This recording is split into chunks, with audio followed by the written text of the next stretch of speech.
贈白馬王標並序。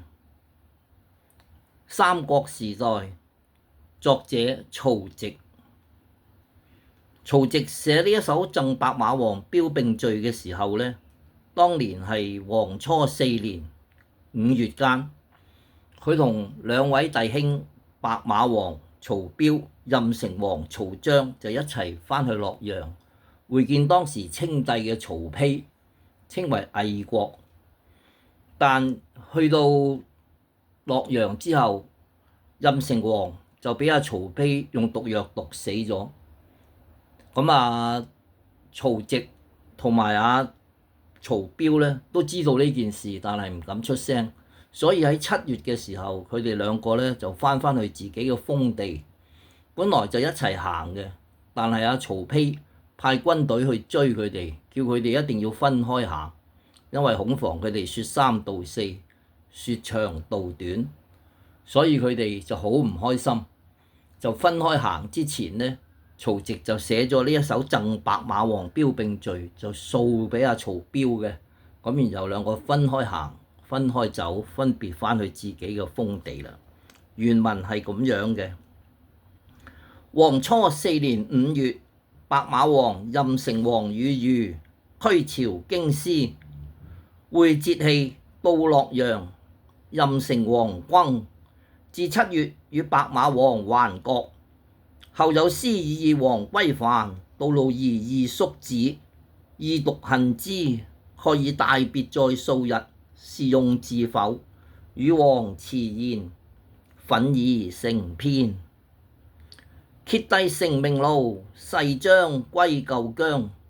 清晨發王邑，日夕過首陽。伊洛廣且深，欲濟川無量。泛舟越洪濤，願彼東路長。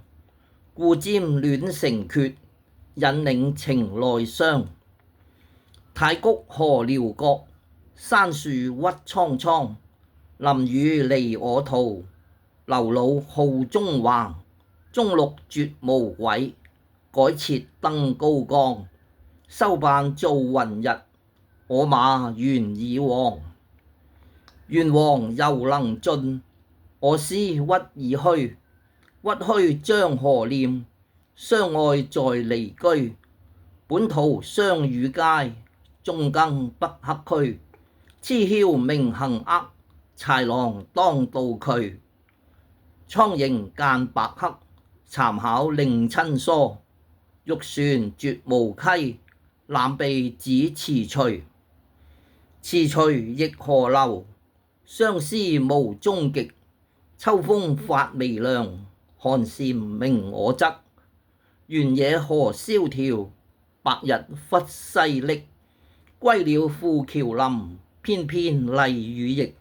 孤獸走索群，銜草不王食。感物傷我懷，苦心長太息。太息將何為？天命與我違。奈何念同生，一往仍不歸。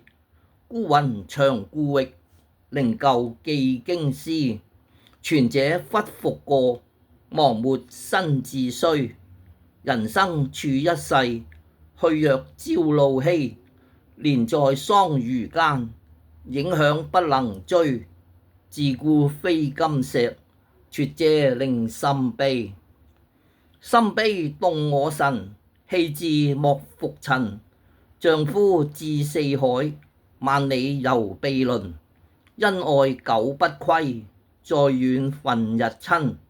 何必同甘胄，然後展殷勤。思憂成疾疹，無乃兒女人。倉促骨肉情，能不懷苦身？苦身何慮思？天命順可移。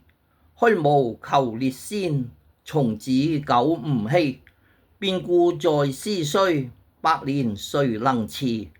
離別永無會，執手將何時？黃旗愛玉體，驅響黃髮旗。收淚即長路，緩不從此辭。